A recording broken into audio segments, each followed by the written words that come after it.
young Colombia walking tour. Free walking tour. Hi, where are we? Private tour. Holland. Also Holland. Holland. Switzerland. Switzerland. España. From Spain. No, nosotros nuestro tour is exclusivamente Naar Utrecht. Obviously British town. Superveel Amsterdam steden. Ja, Ja, 3 weken. Dit is eigenlijk het eind van Parijs. en español es la Ja, 3 weken Colombia. Dat is eigenlijk te weinig, hè? Ja, we hebben zeker nog nooit Sí, sé que son gratuitos. We zijn net in Vandaag gewoon iets tours doen. Ja, nou, we hebben eigenlijk maar 1 dag voor. De pronto para que puedan hacer eso. Want we hebben net wel niks maar 1 dag een ganse dag voor de mensen nog bij het wachten.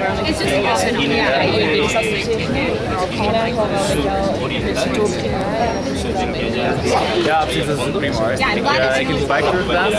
Dan doe ik deze dan. Ik heb ook 1 dag voor Bogota gekozen.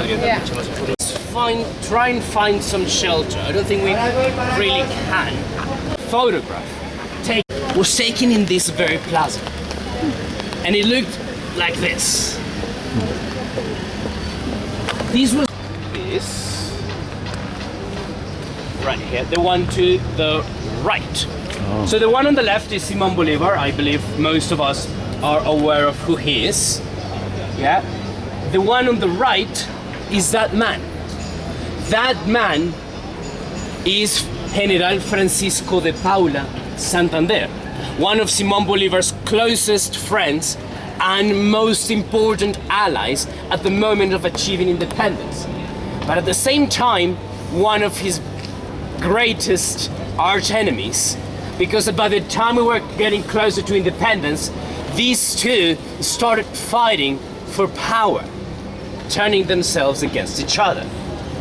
Right, so I just need you guys to keep that name in your head for a story I will share farther along the way.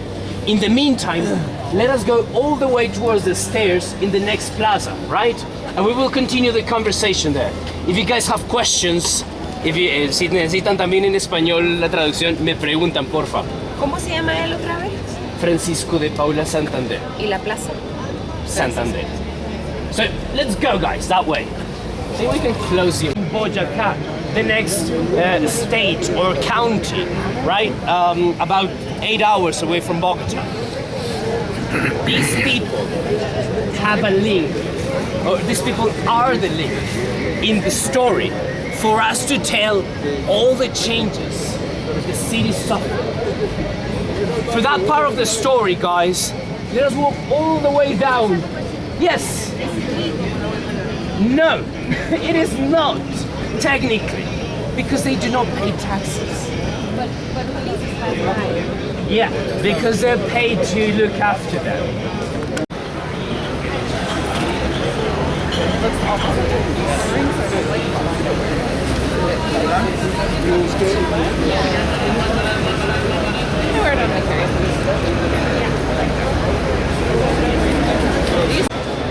Also, if you want to look at what the street here looked like, look at that picture in that building. That picture is taken more or less from the corner of this building. For you guys to give yourself an idea of what Bogota looked like before. And for you guys to get an idea of how much history we actually lost. Now, this is back then.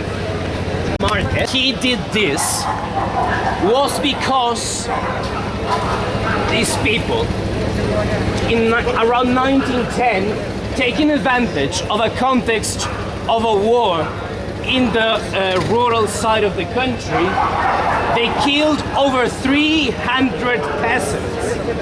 And they killed them because the lands in which they lived were rich for emerald mining. And these lands are what we know today to be the biggest emerald mines in the country. Most of the country at the time fell for the idea that these people had died because of war. walking in this direction towards a cafe Thank you. on his way to meet very young back then Fidel Castro.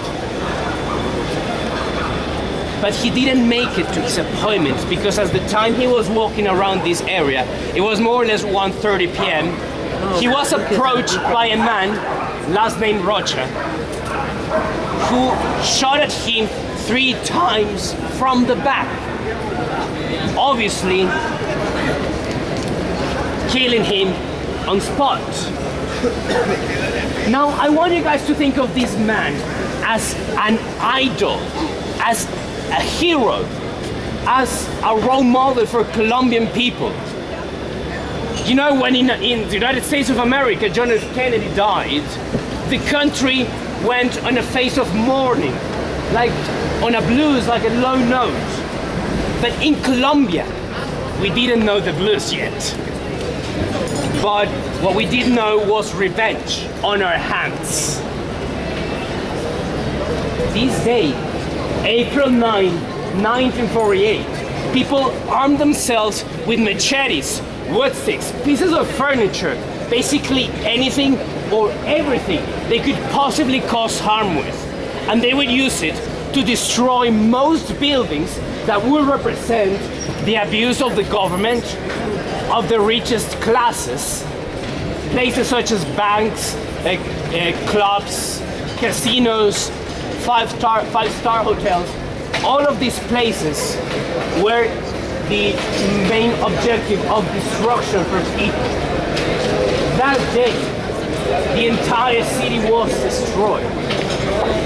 That day, April 9 and 10, just give me 1 second, and it looked as if it had just been bombed.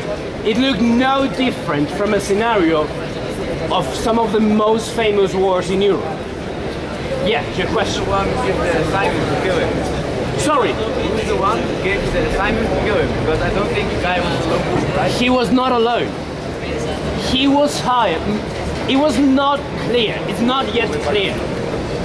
But the most popular version has it that it was the president who hired the hitman because he was threatening to take down the capitalist system of Colombia by replacing it with socialism. That was extremely dangerous for for the very corrupt government we had and in a way still have these days. Now, it was because of this day, known as El Bogotazo, that the long time era of violence we have lived is begun. This day, the death of this man is what started this long civil war we've had in Colombia. Because of this, also the ELN guerrilla, Ejército de Liberación Nacional, was also created, not around this time, but because of this event. If you guys can Google El Bogotazo, you will see all the images that will tell all the chaos, all the havoc that was created down here in the street. Now, guys, let us go to a place that kind of survived the strikes, a place from which we can tell a little bit more of the history, the back history of Bogota, right? For this, we're going to walk a little bit more. We're going to walk about 6 blocks. So, we're gonna go between these 2 buildings, and we're gonna go all the way up the mountain, around, like I just told you, 5 or 6 blocks, until we see an open space that's under construction, right? So, follow my lead, please, and if you guys have questions, please let me know.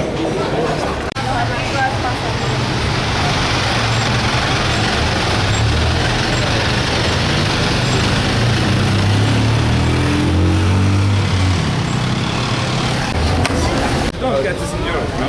Through there. Never ever seen it. I still want to have a picture with like me. Huh? I still want to have a picture with like some amazing procedure, you know what I mean? Yeah, yeah. Yeah. Amazing. Yeah, sure.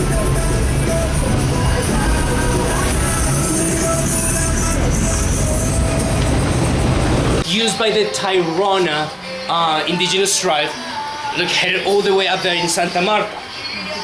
This was used mostly during the religious rituals to drink the crazy beverages that would get them closer to the gods.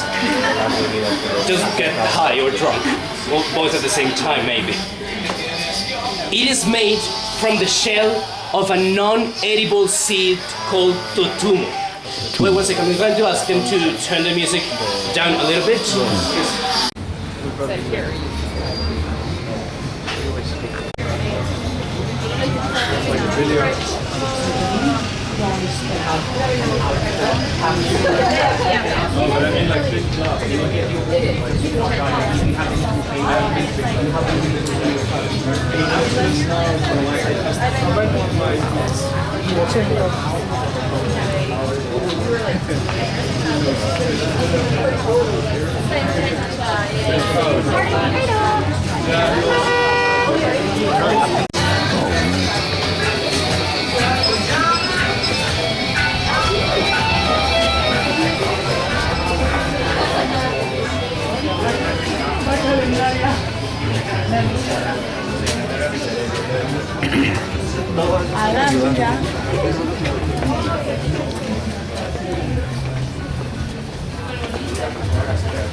O sea, no eran texturas sino formas parecidas a los manglares de la escultura.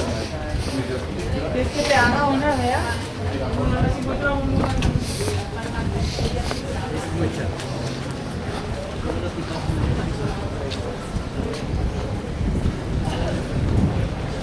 Ceremony happened where it was celebrated the inauguration of Bogota. That was on the 6th of August of 1538. But in the beginning of 1538, they had already started building around this area. Unfortunately, as I told you, most of the buildings from that time were destroyed because of earthquakes. So some people will think, and they will say to you, that this house in the corner, along with this chapel right here, they're just about 478 years old, just as old as the city itself. However, it's not that they're lying to you, but most people are not. 1965, this plaza is called Chorro de Quevedo. In English would be like Quevedo's fountain or water spring, because Quevedo is the last name of the priest, I think he was a bishop, who was able to gather all the funds to rebuild these houses, well, this house and the church. The reason why they only rebuilt this house is because that one is believed to be the house where the Spanish nobleman who founded the city, Gonzalo Jimenez de Quesada, lived. Right? So it would have been that place. That's according to history experts. It's not like a 100% certainty, but it's the one that's most commonly accepted as being such a place. This structure that you guys see here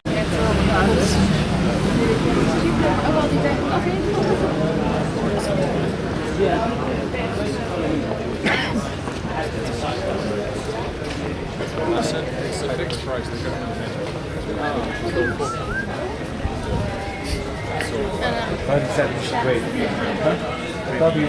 It's another really good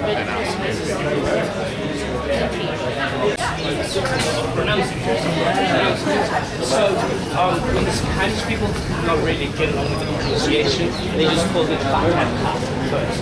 So for the first 100 years, it was Bacatá, and then it turned to Bogotá, which was easier for them to pronounce. Well, actually, the first name was like Ciudad Real de Santa Fe, the royal city of the high faith. Because obviously it was dedicated to Except for this stuff they call So let's go to the right, guys. What do- Here, wait on the corner. What you call this area? Candelaria. Candelaria. Okay. Candelaria. Okay. Thank you.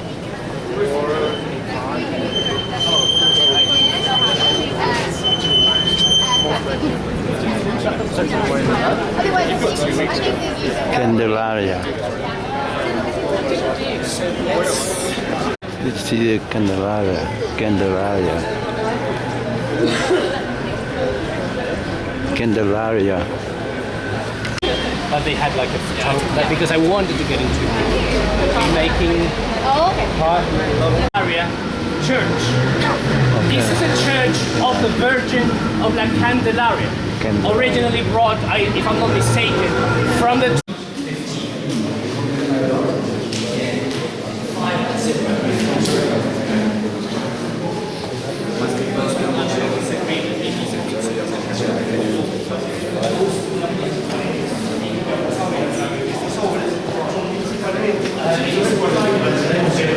también y encontrar algunos personajes genéricos como son militares que van a aparecer acá. Quiero que vean también lo siguiente. guys. So as for this place, these used to belong to the Viceroyalty of Spain. This was known in the literal Spanish translation would be the Royal House of Coin, right? Or in English, the most common term is like the mint house. But money was produced, right? This is one of the few buildings that actually remain from before the 1600s. This was built by the late 1600s, around 1590. Yeah, the original structure covered the entire block. So nowadays, only 1/4 of the original building remains standing. Let us go walk down the stairs. The Spanish representation. Can you recognize that piece? That shield of armor over there? I can never really tell what every house means. Would you guys be able to please tell me that? ¿Cuáles son? Castillo. So which one is it? In the higher? El más arriba de la izquierda es Castilla? Sí. Okay. El reino de León a la derecha. Okay. Replicados. Y el centro de la flor de lis. Simón Bolívar was not praised all the way while he was president of Colombia. Actually, by 1826, he became a dictator. He called himself officially dictator of the new Republic of the Great Colombia, because there were many things wrong with the government, and so he said, the best thing for me to fix this is by having everything approved only by me, and by me only. And my English is bad. So, right, so, now, so we skip towards September the 25th of 1828. In this night, a group of about 50 or 60 people broke inside the palace with the one intention of killing Simón Bolívar. They had been kind of excited or motivated by Francisco de Paula Santander. Does that name ring a bell? Where? Plaza Santander. The Plaza Santander, yeah, the first guy that we talked about on the second stop.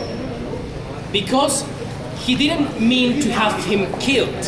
He just said he wanted him down the throne, we can call it the throne.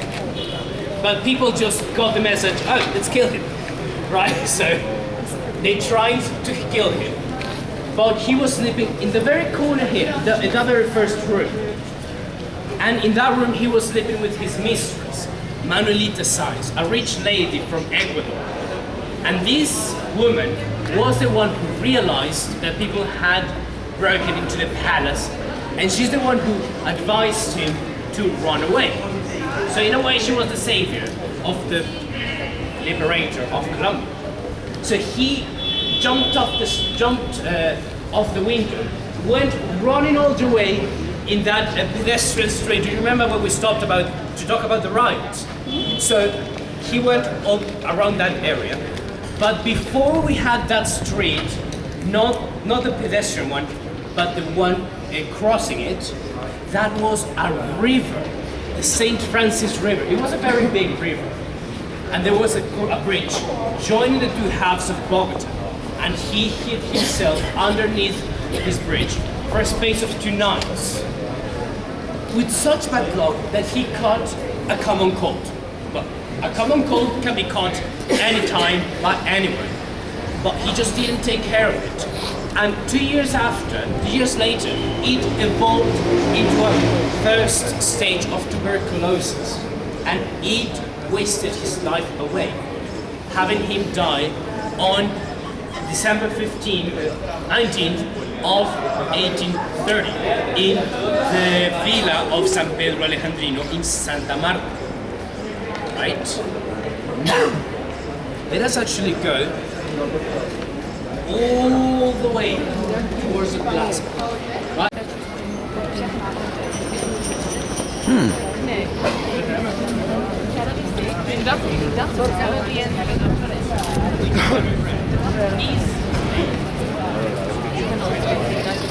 Extra efforts to have myself be heard. Actually, let me stand. Yeah, that better. So, let's get closer. So, question. Still having a good time? Yeah. Anyone ready for lunch? Yes. Yeah, I am too. So, as for this plaza, Simón Bolívar Plaza, basically the biggest and most important in the city.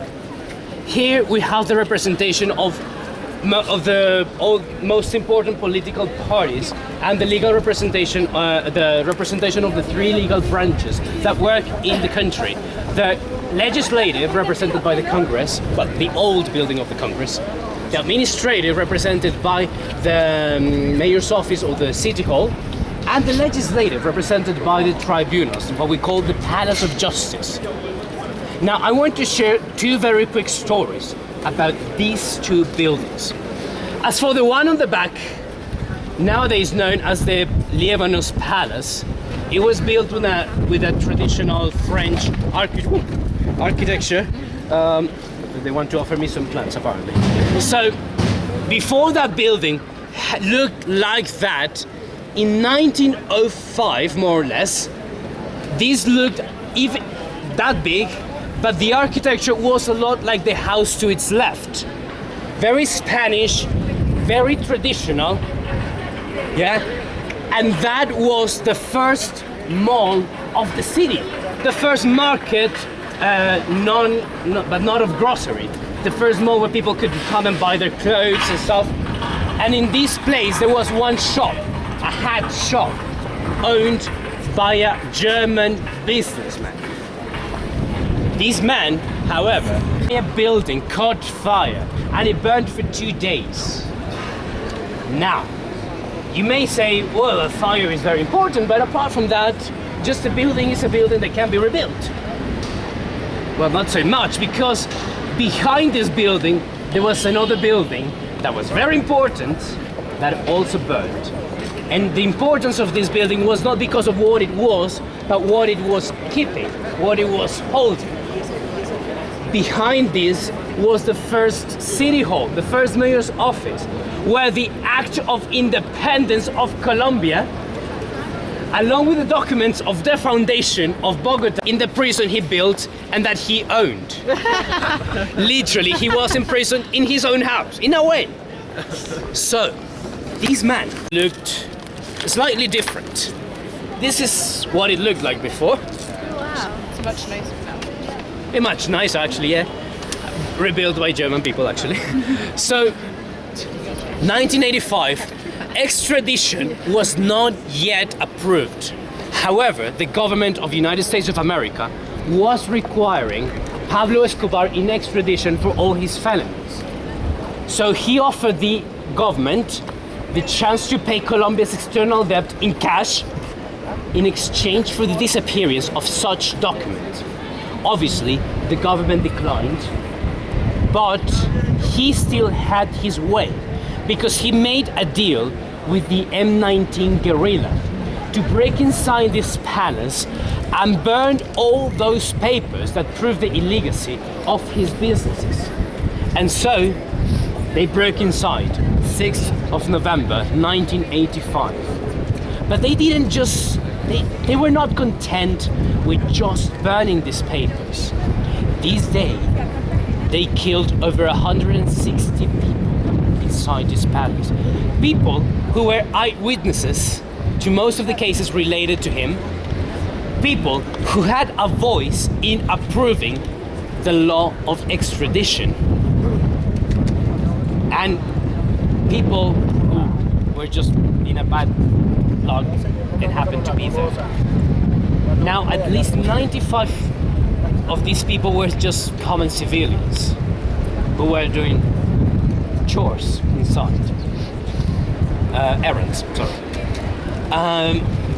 This we came to know as the Siege of the Palace, the highest peak of violence that we've had in Colombian history because of narco traffic. I want you guys just to be grateful, be thankful for the opportunity that you have of being here. These, a gathering of foreigners from all over the world in public, would not have been possible 10, 20 years ago, because at least half of you would have been killed, kidnapped, or no, it literally was like that. It was very difficult for a foreigner to come here for more than a few days, especially out of Bogota. So the context of Colombia has changed a lot. We have come a long way, but there's still a much longer way to go to get rid of the... Sorry? Why do you think that is? 10 years is actually relatively short. Because, well, we don't have that much time to actually go through all of it, but the previous president, Álvaro Uribe, actually kind of made a deal to have all the smaller guerrillas spread in the country to cease the fire and to cease the attacks against travelers. And he opened back areas that were not reachable before, such as Palomino. I think some of you were there just recently. Places around the Pacific coast. All these places were not an option for travelers to go. Nowadays, you can travel all over the country because these people made a deal.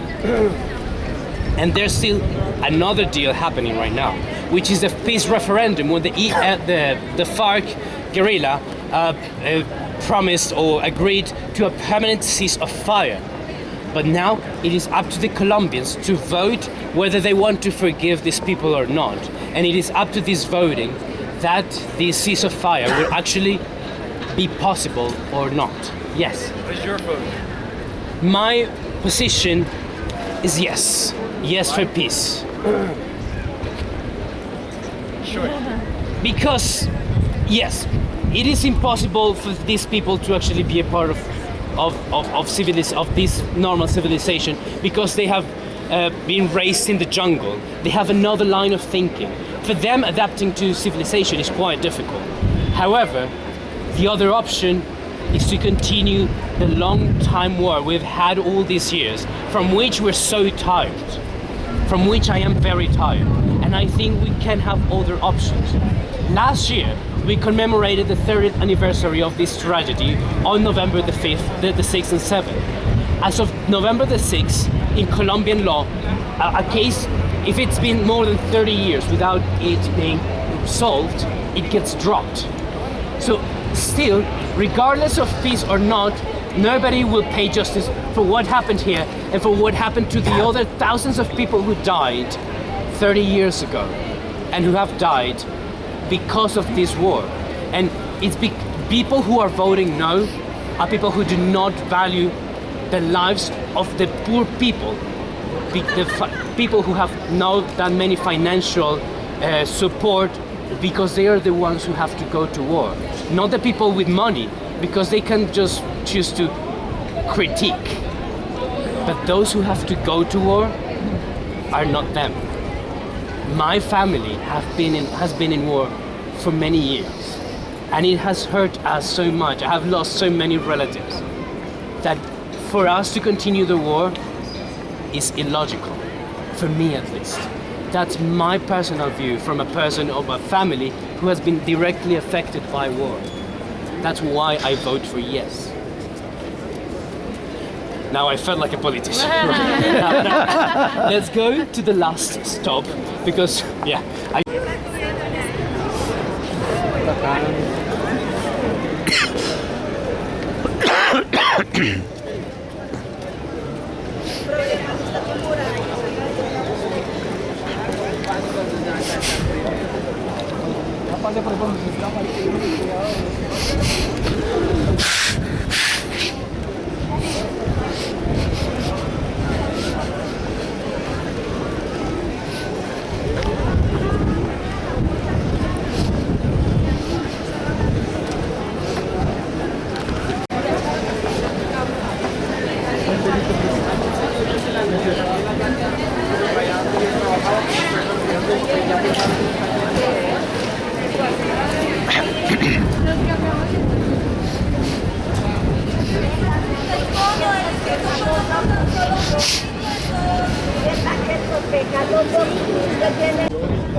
¿Pescadería?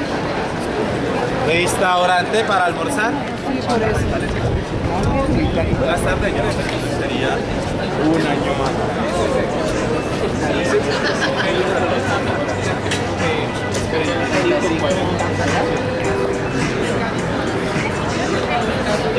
Le coge la pieza y se la gusta para que le funcione. Ahorita la que está mirando para salir al paso.